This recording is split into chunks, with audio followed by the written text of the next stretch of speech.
আসসালামু আলাইকুম।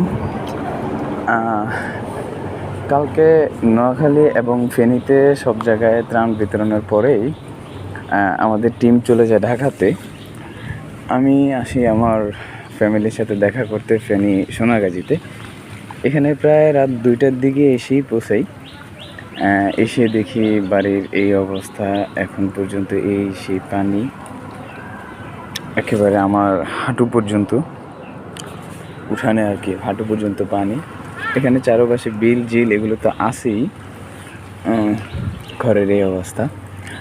যখন পানি বেশি ছিল তখন হালকা ঘরের এ পর্যন্তই ছিল, অত বেশি সমস্যা হয় নাই এখানে। একটু উঁচু ঘর তো।